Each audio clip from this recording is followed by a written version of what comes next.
Welcome back to Sister Science, everyone. Today we are going to talk about anger. We want to talk about being able to honor anger as fuel, as medicine, and as a messenger, and understand why that fire is showing up in us and perhaps why it shows up in people differently. But to take a look at what this emotion is here to share with us. And as always, with deep, crazy topics, Chelsey Beta is here with me. Chelsey, this topic came to us after a weekend we spent together with our Sister Science community. And we had it was sort of like a big, deep conversation about anger and specifically how I am learning how to control it differently. You want to just start with that? Sure. Well, I think anger is one of those emotions that as women we're taught to repress because it's not feminine. But we all experience anger, and um, anger is like fire. Like if you have a nice controlled fire in a fire pit, it's good. It serves its purpose, right? But if that fire gets out of control, it can burn everything down. And anger is just a natural part of human emotion. And one of the things that its purpose it serves is that we don't stagnate. It's actually here to move energy. And it can be a little bit overwhelming and a little bit all consuming. So when that emotion pops up and you're feeling it in that consuming phase, it's a sign to reflect on the whys of why you're feeling it. Yeah, absolutely. And it's this idea that we can suppress it or there's an explosion that happens. And it feels like those feel like often the two extremes that happen with it, where there's people who I see them Mhm, Ayurvedically, when that anger mhm, gets suppressed and the heat inside people builds, it's mhm, almost like a release valve is necessary to help that anger out. And if the release mhm. valve doesn't happen, the physical symptoms that I see in people Ayurvedically are things like there's skin issues, there's rashes, there's just like your body needing to get the heat out and dissipate it. And then with people that blow up, me, it's almost like this big burning that goes on, and then a big deep breath that happens over it. But there's got to be a middle ground. There's got to be a way to be in relationship with that without being so extreme. I want to say first, we're all humans, so we're never going to be perfect in our expressions of anger. So I want to just like rule out this isn't about being perfect and always doing the right thing because we're all human. It's about more reflecting when you have anger, how you can find out the root of the anger and respond from that place rather than reacting or repressing or being passive aggressive. Um, and anger points out to some truths that we feel in our body in a big, big way, where like either a boundary is being crossed. And I can share experience that happened to me when I was like 39, which is like right before, the midlife crisis. I was camping with a group of friends. I'm going to say friends in quotations. And it was like families that we've camped with for like a long time. And I remember just like we were camped wild camping and we were in this like horseshoe shape with like everyone's trailers. And I remember just like waking up in the morning and peeking out of the door and just being really angry and then thinking I'm concealing it really well. And my son, who was 14 at the time, he's like, Mom, I can see that you're angry all the time. You should do something about it. And this is a son that's like really quiet.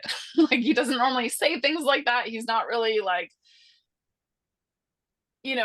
we don't have these like kind of really open, deep conversations all the time. And it was a read, and it was a read where I was like, holy shit, like here I am thinking I'm concealing these feelings that are like obviously seeping out of my pores. And I actually didn't know at the time why I was feeling so angry. But Hmm. the truth was, I've been feeling angry for years, and it was really stagnating in my body and reaching like a peak of like, you're either gonna die with this eventually, or you can actually do something about it. And to do something about it, you need to know the why. And I had no idea. I had no idea. But over the next year, I realized, I was in relationship with people I didn't like because I felt like I had to be because my husband was friends with them. I was Hmm. in relationship with people who disrespected me behind my back all the time. So I didn't feel safe. And then they were really nice to my face and almost like love bombing to my face. Hmm. So there's like, again, like no safety there, no trust, no respect, no being seen, even though I wasn't giving that energy. And I had to make some very big choices around relationships, who I'm in relationship with, what is even a healthy relationship, because I didn't really have them to a large extent outside of my family. And it really actually made me walk through the threshold of like living in my truth and speaking my truth and slowly having some real conversations with people that are extremely hard, um, and deciding whether this relationship is actually meant for me or not, and making some hard decisions to walk away from certain relationships, which I'm not saying everybody has to do. This is extreme, but this is what I needed. Hmm. And then the ones that stayed, we were able to make reparations, but it took years. It wasn't even something that just happened in a one conversation. So there's something there around the anger being a fuel. It was like your body saying, I'm not fucking doing this anymore. Yeah. Like it just like there's a, and it's that in that way, there's something behind that anger that's almost like intolerant of circumstances and Yeah. Yeah, asking you to be in different relationship to those circumstances. absolutely. And, when I was like peering out my trailer door, I was like, the people weren't even outside. I was just looking at their trailer that was across from me, which sounds so hilarious. And like feeling all these feelings because I know that they've been talking about me, because I've had people like keep telling me outside of, Yeah. that experience time and time again. And like, how long do you put up with a relationship that there's like blatant disrespect over and over again, and they don't actually want to change, even though you've like made attempts to do reparations? It's like you repair the relationship and then it goes right back to that not very long after. Like, it So just was not healthy.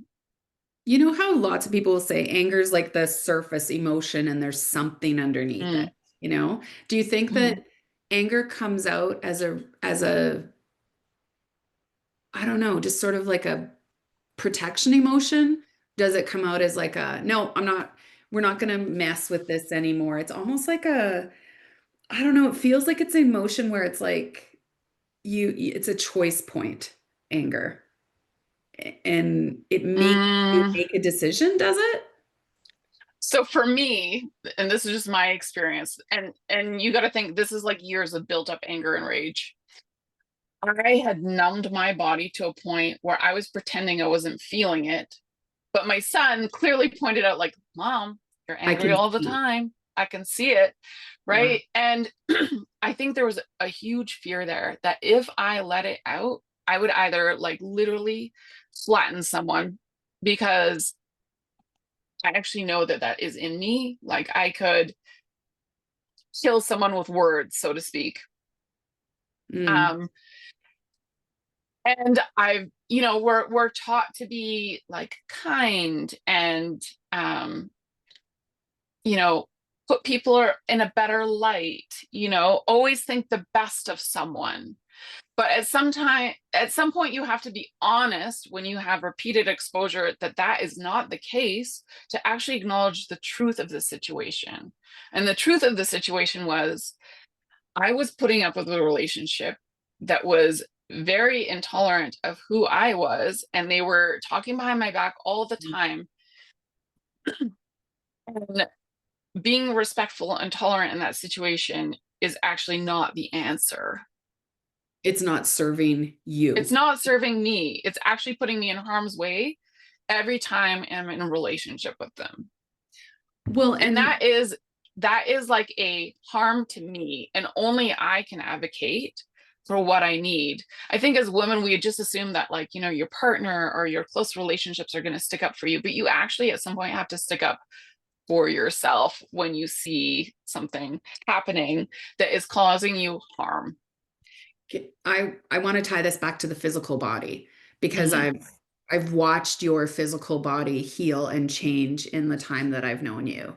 And when this was happening, tell me about your physical body. Like So it's not necessarily a camping trip, but like that year of your life. mm, maybe this is actually a better one for you to answer, because, like, for me, I just remember being angry all the time, and sometimes we don't see ourselves as other people do. Do you know what I mean? So, like, I was angry all the time. I was also angry in, like, my partnership, but I was angry at life. Like, I felt like I'd done all the right things. I've been a good person. Why aren't people being nice to me? And why do I have to deal with this bullshit all the time? And the truth was, I was dealing with the bullshit all the time because I was letting people do that. I wasn't Yeah. standing up for myself, and people weren't taking me seriously. I shouldn't say that. I would stand up for myself occasionally, but I was just flattened all the time. Do you know what I mean? That flattened. Yeah, like I Mm-hmm. think back to like yoga therapy sessions with you and things like that. And I think how it was like there was a rigidity. There Mm-hmm. was like there wasn't a lot of expansion and contraction. There was just a Mm-mm. rigidity. You had pain. You had I had pain so much emotional pain. and a physical pain though too. Mm-hmm. And I just think like God, it's so funny to me how there is usually a mirror happening between the emotional body and the physical body. Mm-hmm. Yeah. Mm-hmm. When you say, gosh, you just said a sentence that like kind of like gut punched me a little. If I let it out, I'd flatten someone. Mm-hmm. And I need to tell you that those are my stories of anger. My stories of anger are me flattening someone. Like Mm-hmm. Mm-hmm. literally, it comes out of me and I take someone down. And Mm-hmm. as I reflected, coming into this conversation, I was like, oh, that's too tender of a story. Oh, that one's too tender. And so I want to tell you maybe a story that you can relate to. And this is just on a sports team. Probably 10 years ago, or my daughter's playing ringette. We're at a tournament. One of our girls has a bit of a takes a penalty and gets kicked out of the game. And the penalty was warranted. Our girl did some, she flattened someone else and it was a warranted penalty, but she got kicked out of the game. And after the game, our coach was standing at the volunteer table yelling at basically me, some lady who had to sit behind the table from 3 to 6 o'clock because her kid plays ringette, and she has nothing to do with the coach of the other team or the ref that just blew the penalty or the rules of the game. And he's losing his mind, telling her things like, This is a joke, and if this tournament's going to be run like this, he's not coming back," and everything. And my blood was boiling at the lack of professionalism, at Mm-hmm. how in sports we always have to watch that, how to be sport parents and be nice to everyone. Like every rule was being broken. And I put my hand on his shoulder as he was yelling at this lady and got him to turn to face me. And I'm like, stop it. Right now, you are representing me, you're representing our team and our town, and this is not acceptable behavior. And I lost my mind on him so much that I'm sure my voice was loud. By the time I was done, I was crying. People were walking by us with like their eyes, like trying, like, like they're watching a car crash happen. And I gave him a tongue lashing for I don't even know how long, but until I had flattened him. And Mhm. then I needed to walk home because I couldn't get myself on the bus with him and the rest of the team.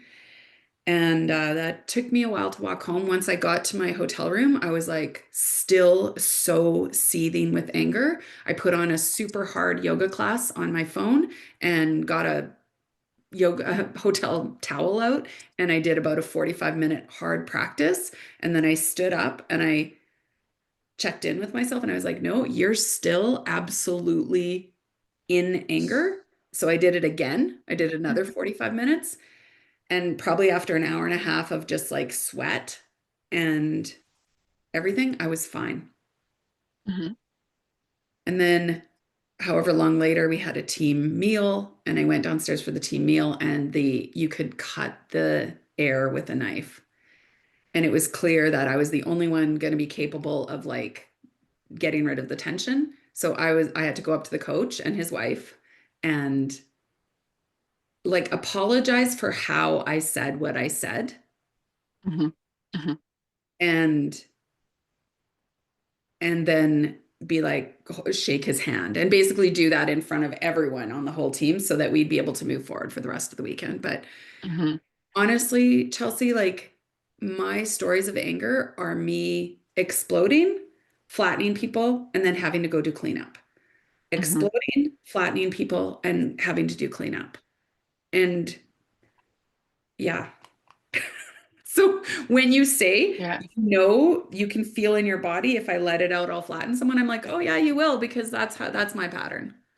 Mhm. Mhm. Because sometimes when we're like, and the reason why I know I'll flatten people, because you can say something so true that the other person is not wanting to acknowledge that it is not just a hit, it is like a below the belt, cut them at the knees, like they're on the floor hit.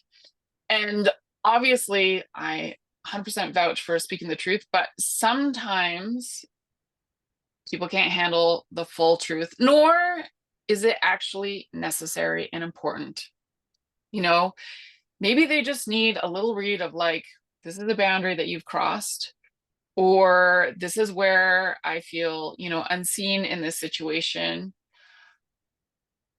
It doesn't have to be all of the things you've ever felt and thought that are true or that other people have said. Do you know what I mean? Mhm. Yeah, absolutely. And so this purpose of anger then, Hmm. this idea that it shows up with a purpose. Like let's go there first and look at why it's showing up in us, and then maybe go look at the harmful explosion and the healthy release possibilities. So why is it showing up? Why does it feel so demanding and vital in us?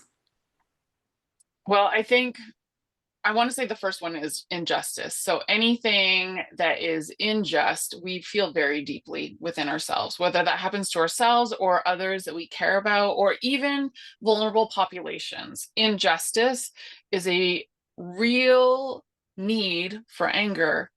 That being said, anger is really hard to control, especially when you get into like the rage phases or a highly reactive situation. Again, it can be consuming, it can consume the other person, right?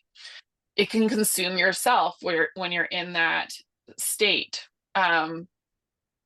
So it's tending to the fire and our own tenderness that comes from that wound, right? So every wound is different. Everybody has kind of like a real big wound that originated in them when they were young, And it's very different from person to person, but there is usually a lot of parallels and similarities between people. And Mhm. so when you know your own wounding and what causes you to react, again, self-knowledge, Mhm. reflection, you can tend to the anger in a different way. So sometimes we actually need to take ourselves out of the situation and catch a breath. Sometimes we need to do that 2 hour yoga class to burn off that like intense rage to get to a point of like, okay, I feel solid in my body now, and I actually can meet this with wisdom and not just explode on people and Yeah. still say the truth, but also have a little bit of tenderness around it. And obviously, not all situations require tenderness, but some do. Okay. Like every situation is going to be unique. There's not a one size fits all approach to anger. It's really case by case, person by person, situation by situation, which makes it difficult and which makes it really important to tune into your body, to connect with the why, not just that like fire on top, the rage that's like meeting you on the surface. You have Yeah. to go deep. You have to get to that place of understanding.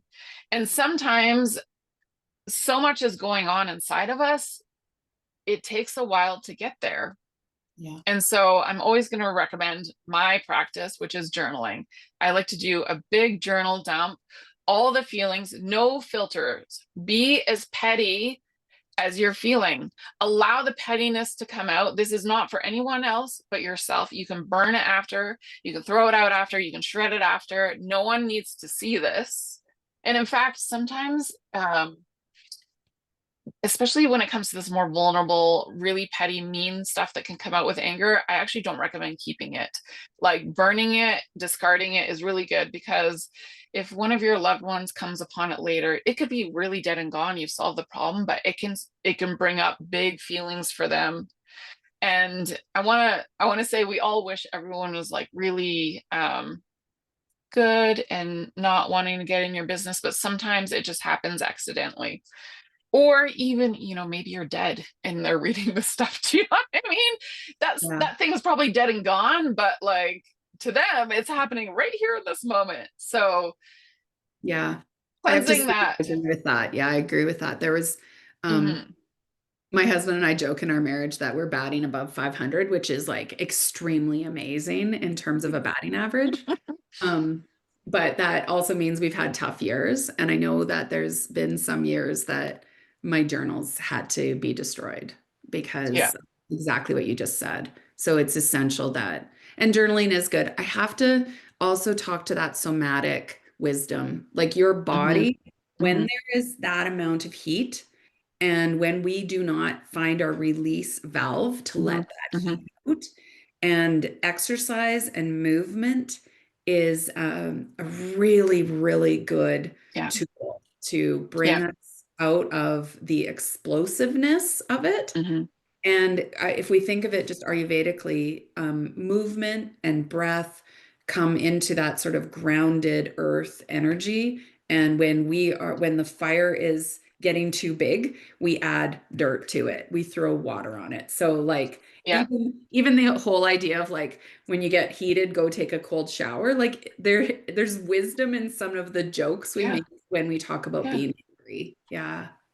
And our bodies are the vessel where the anger takes place, right? Our bodies are a vessel. They are, you could think of it even like an instrument. So the exercise or somatic practices, or even that like tactile feedback of the cold shower is exactly what needs to take place. Like there's a cool down, which is sometimes necessary, especially when we are approaching big topics or relationship dividing topics. Yeah. Like there needs to be some space around certain things that we say when they're really volatile, and especially when it's the people we love and care about the most. Yeah. 100%. And so there is this idea of the emotion signaling to us that the boundary's been crossed or we're ignoring our own personal truth. There is a sensation that this fire is a fuel. It's asking Mhm. something of us, you know? Mhm. This any emotion in us is asking us to be acknowledged, Mhm. honored. And then, like you said, the word injustice, like this idea that something feels unfair, it feels out of alignment, Mhm. um, oppressive, and that, Mhm. that there's something there that our body is demanding that we acknowledge it. Yeah. Yeah. So then, yeah, how do we integrate that and express it in a way to acknowledge in a healthy way? Well, when it comes to injustice, it is especially big injustices, not like a little cross. Big injustices, it's really, really hard because you got to think of like, how do I want to win this battle, right?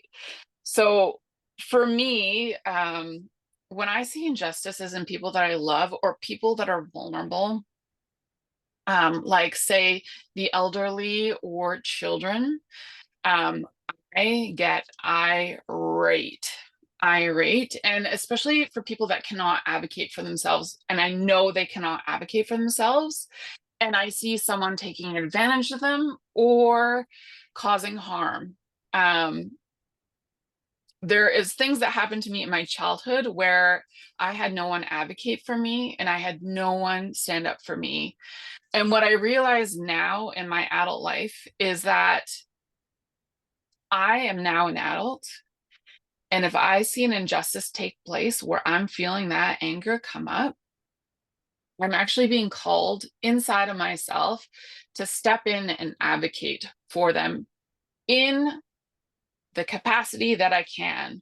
And this is where you have to make some very clear definitions.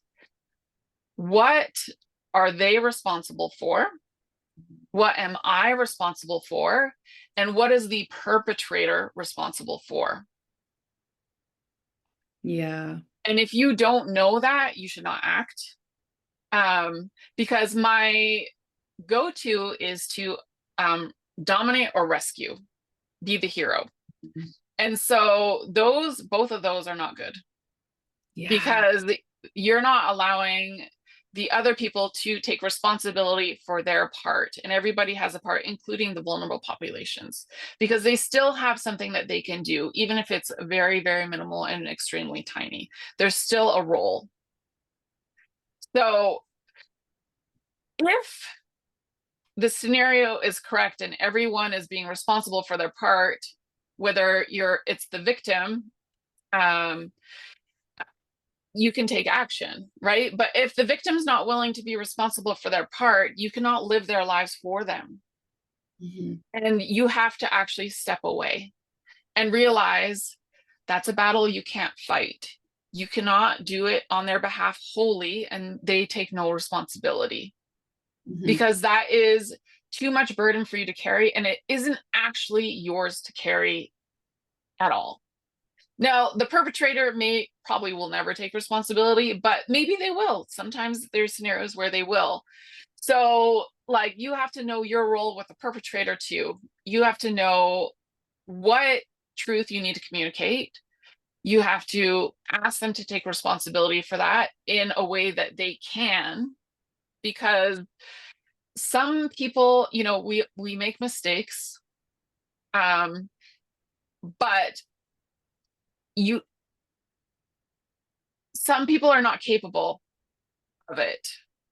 Yeah. And if that is the case, you have to know what you can and can't do in that situation and when you need to walk away or when you need to engage.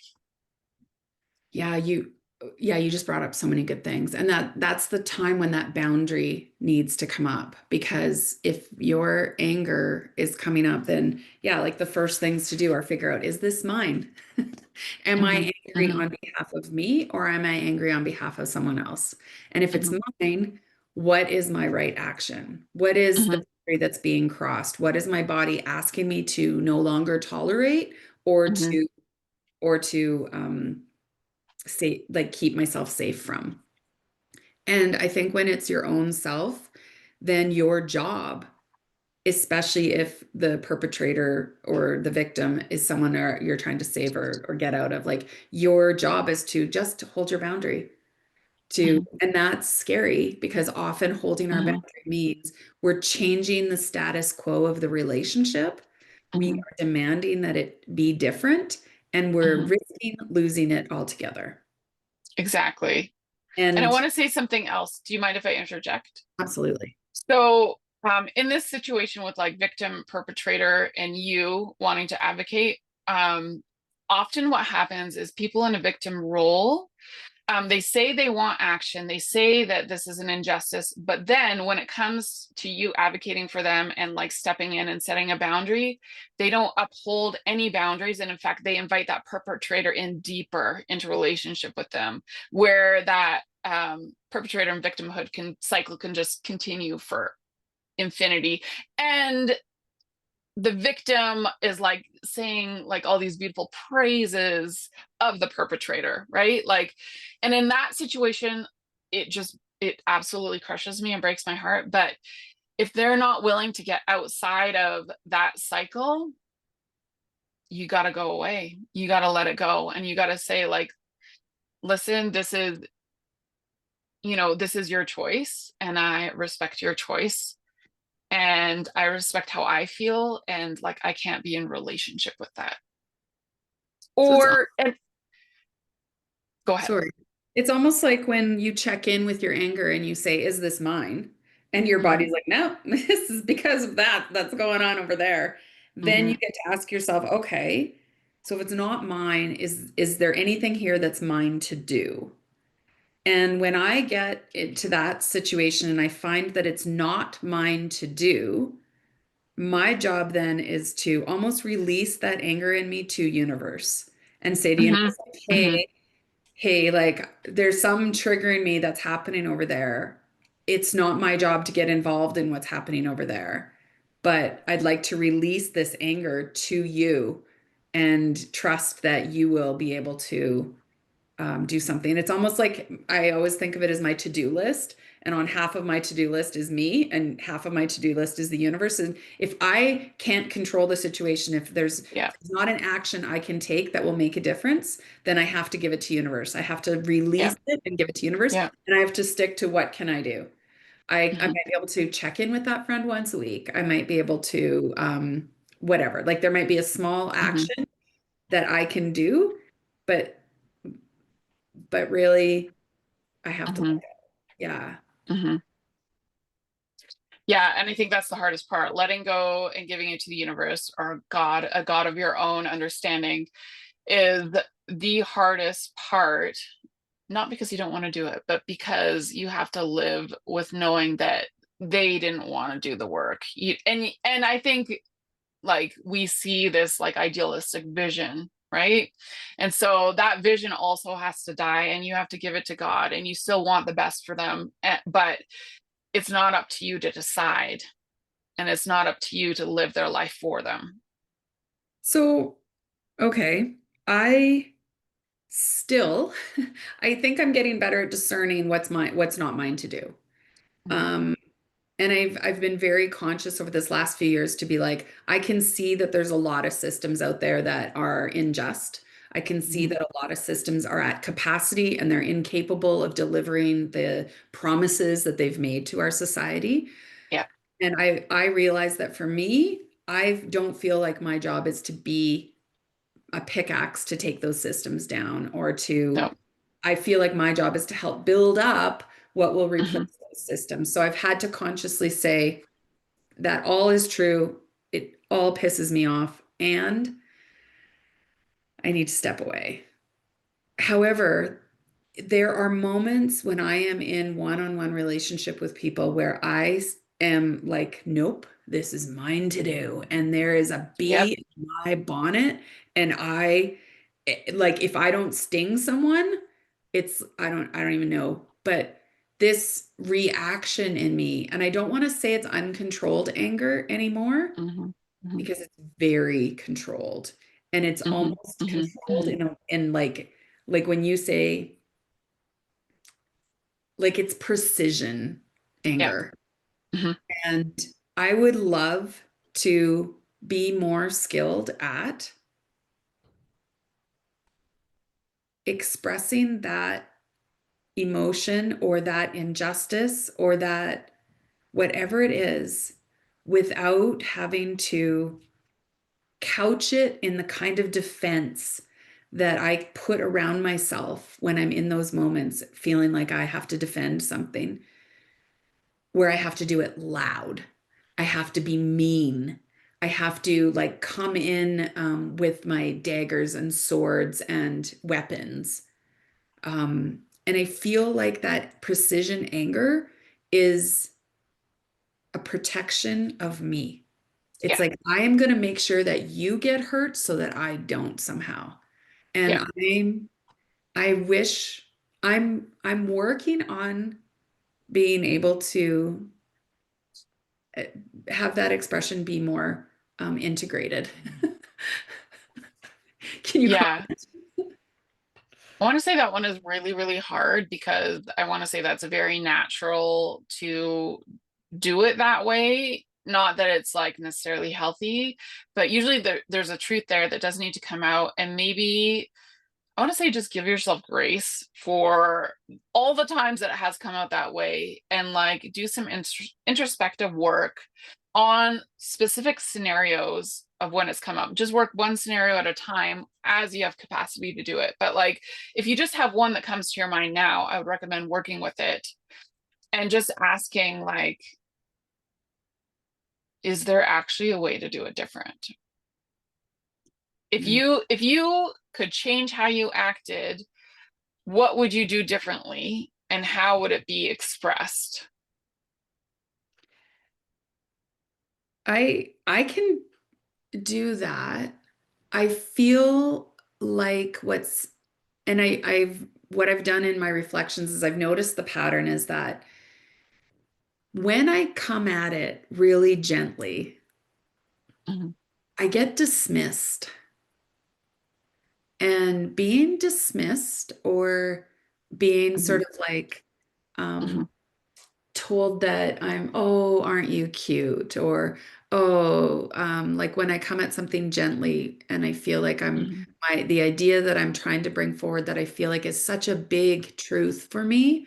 And that truth somehow is just sort of like glanced at and ignored, Yeah. or it's dismissed, or it's like trivialized, or it's bowled over by someone whose voice is louder. And in those instances, it's like that's what I mean about my protection of that happening to me Mhm. Mhm. is why my anger comes out so big, is because my body's almost like you got to get this out.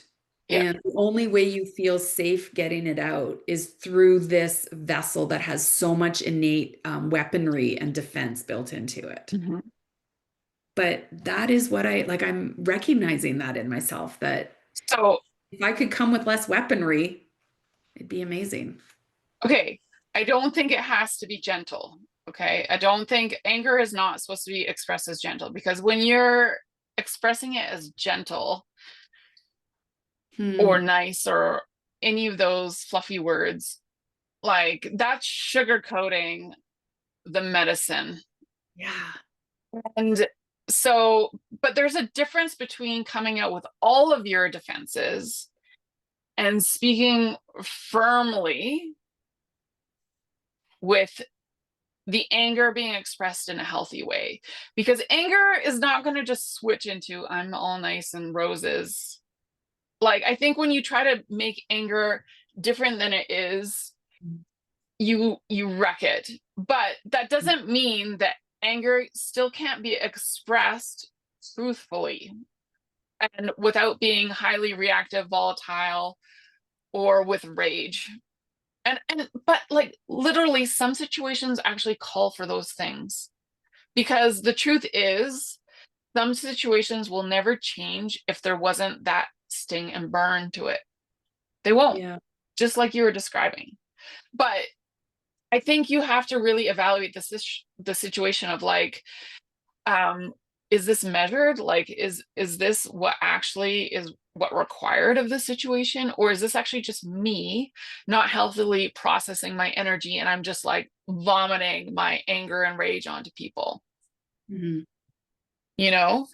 And it's really hard to actually do this in the moment, which is why like taking a pause is sometimes good, but sometimes you actually need to express in the moment, which is why it really is like a time by time experience. Like not there's not a one size fits all. It's just really hard to blanket it like that. Mhm.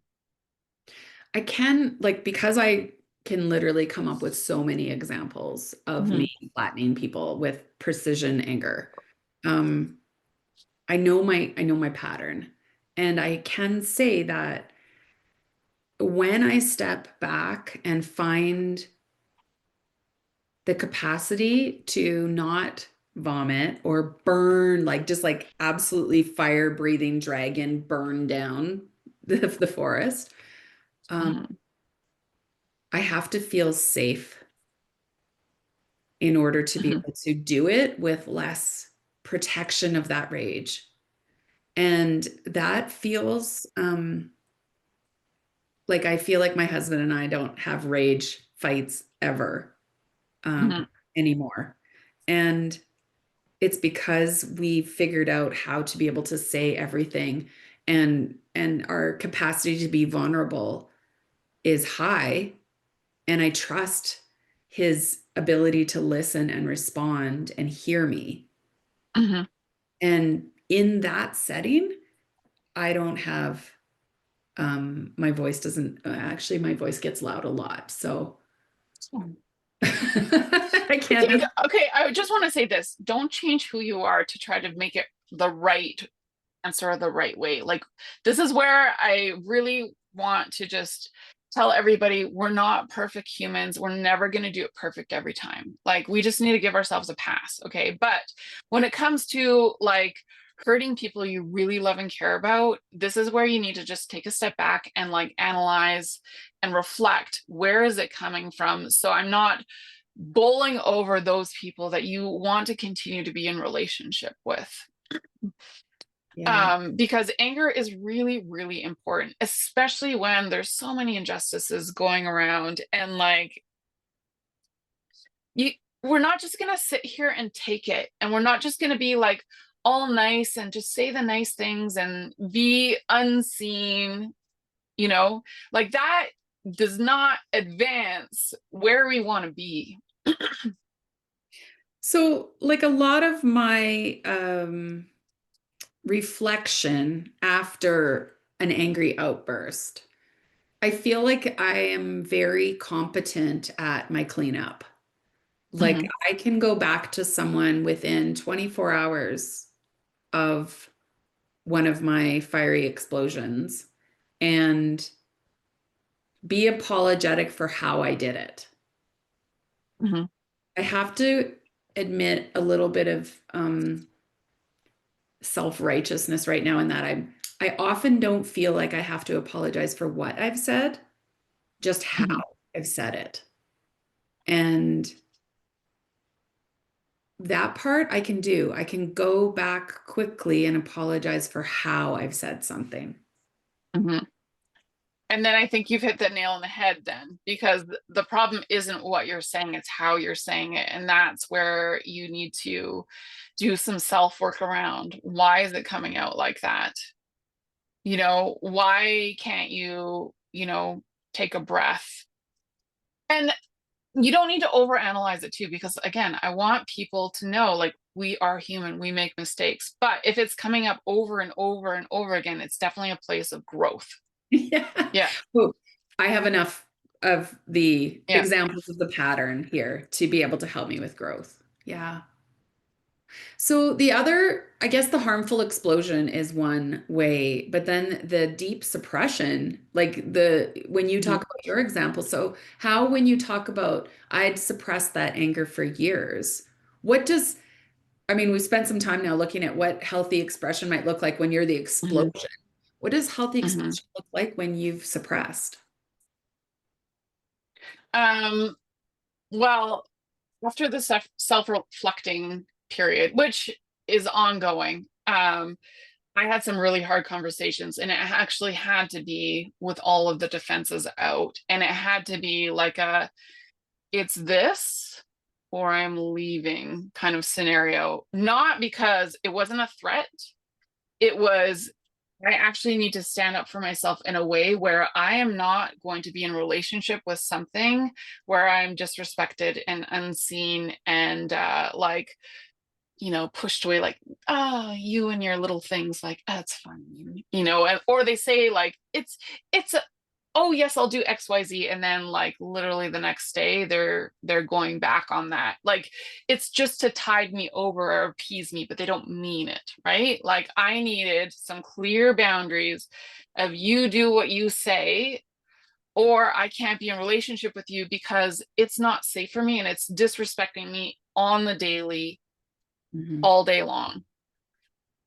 These are, again, some more extreme situations, but like because I would always, this is what I would do in my repressive phase. Because I really I love people.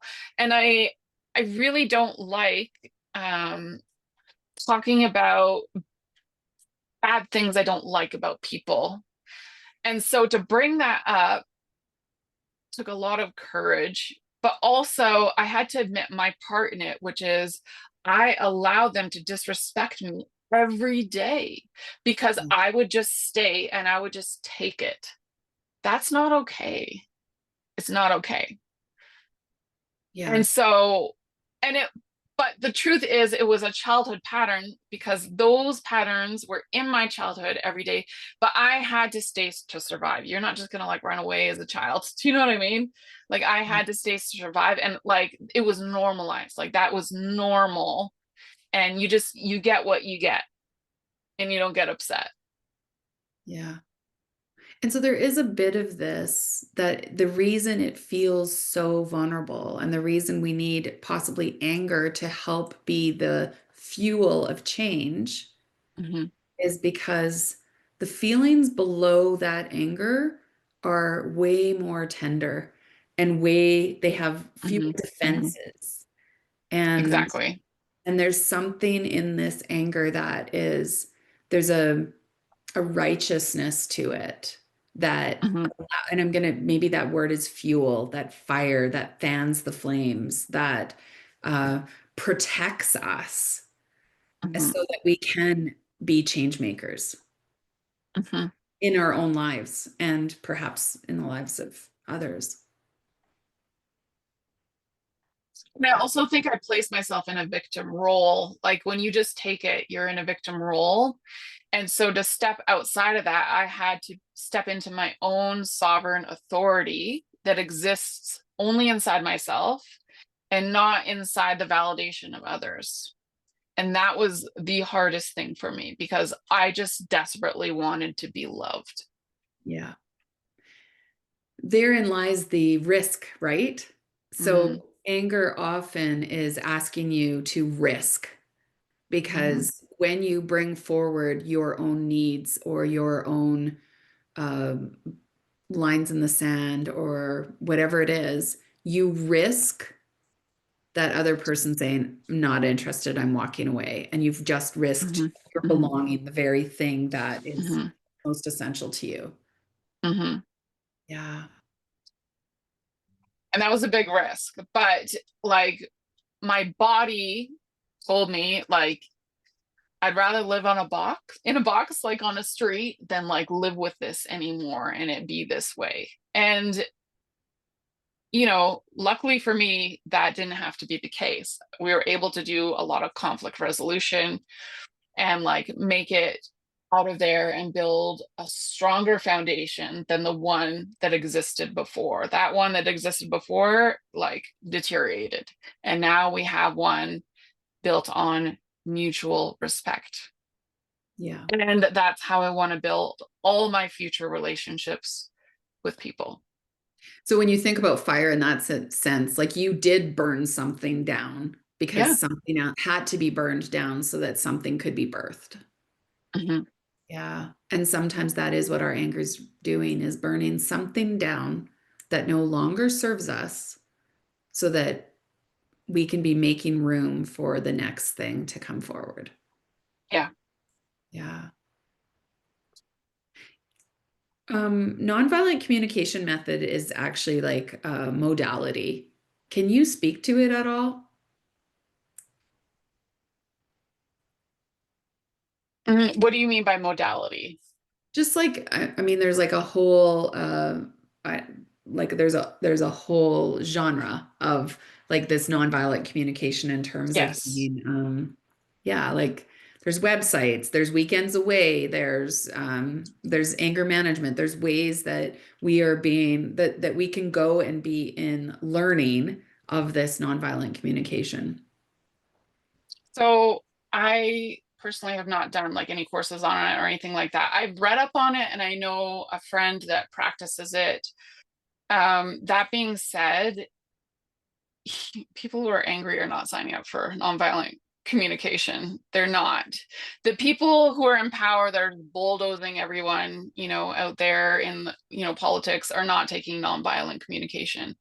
So those kind of like people in those roles don't give a fuck about nonviolent communication.